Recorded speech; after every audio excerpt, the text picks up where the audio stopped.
Là on est à J-1, donc l'idée c'est de faire des simulations de route entre l'Orient et les Açores qui sont ici. Ce qui va être important sur cette épreuve là, c'est le déplacement de cette dépression. En fait elle se met au milieu et après tu as des fichiers qui la voient monter assez haut et tu en as d'autres qui la voient plutôt descendre. Et donc si elle descend, nous ça nous fait faire une route plutôt droite. Si elle monte, on est obligé d'aller la contourner par le haut.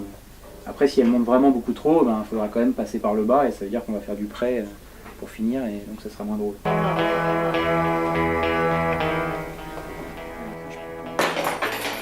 Il faut penser à tout, quoi. À la fois ce qui va se passer dans les quelques minutes qui vont précéder le départ, partir, les premières marques et puis ensuite essayer de récupérer du vent ce soir, demain et puis après on sait qu'on va se faire cueillir par une dépression qui est sur le parcours avec du vent fort qui va rentrer, donc il va falloir essayer de se reposer un peu à un moment donné pour pouvoir affronter ce vent fort de façon efficace.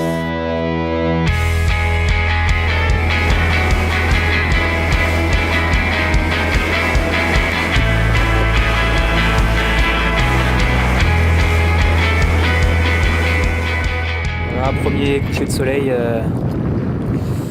de la Lorient-Horta 2014. Ça y est, c'est parti pour une semaine de nave au taquet.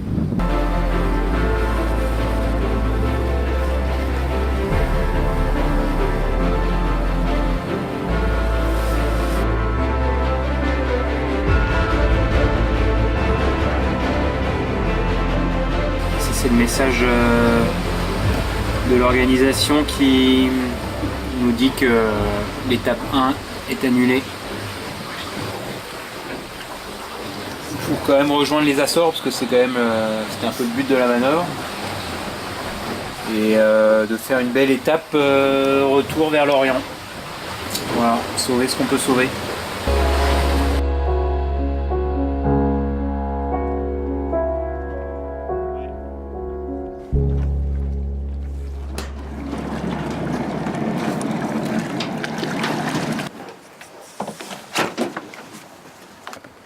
T'as plus la réflexion de la régate, donc une fois que tu as déballé tout ce que tu avais à déballer sur la VHF et que tu as mangé tout ce qu'il y avait de bon dans ta caisse, à un moment il faut évader l'esprit, quoi. T'as eu assez à manger? Ouais, mais pas assez de chocolat, quoi. C'est toujours pareil.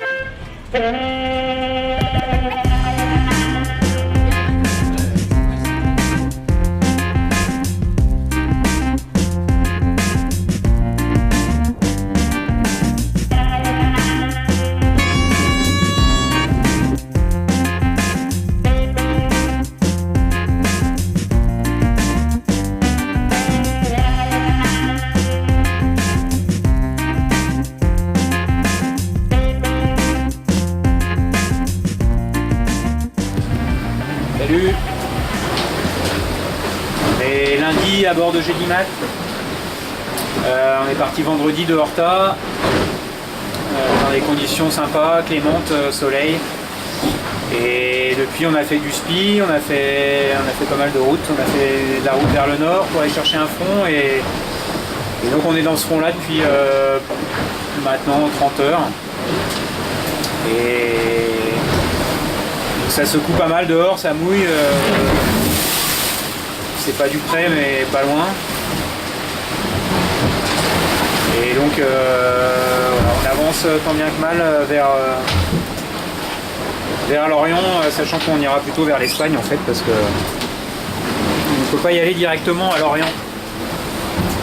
Comme Horta s'est fait désirer, l'Orient va se faire désirer aussi.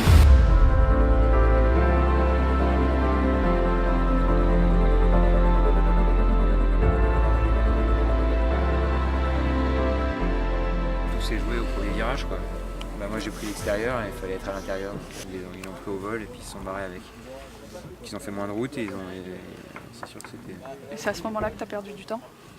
À ce moment-là j'ai perdu énorme, quoi. C'est là où j'ai tout perdu. C'est là où la course s'est faite. Et après c'était impossible de revenir? Mais revenir sur les tout premiers c'est impossible. Ouais. C'est clairement impossible. Pour le futur, si tu veux, là on achève 4 ans de partenariat avec Gélimat. Ce qui est déjà une super belle histoire. Hein. Moi j'avais jamais fait plus de 2 ans avant de les avoir rencontrés. Donc non,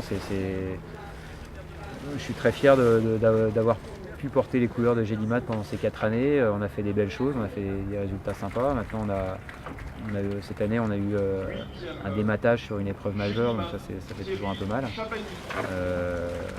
Mais bon, il a fallu se remotiver pour faire la solitaire du Figaro derrière. Je fais une 10e place qui est pareil, un petit peu en demi-teinte.